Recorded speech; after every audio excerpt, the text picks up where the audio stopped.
এতগুলো শতাব্দী গড়িয়ে গেল, মানুষ তবু ছেলে মানুষ রয়ে গেল, কিছুতেই বড় হতে চায় না।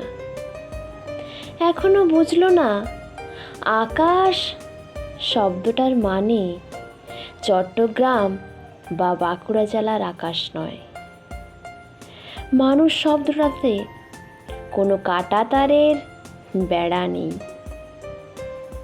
ঈশ্বর নামে কোনো বড় বাবু এই বিশ্ব সংসার চালাচ্ছেন না। ধর্মগুলো সব রূপকথা। যারা এই রূপক যায় বিভোর হয়ে থাকে, তারা প্রতিবেশীর উঠোনের ধুলো মাখা শিশুটির কান্না শুনতে পায় না। তারা গর্জন বিলাসী।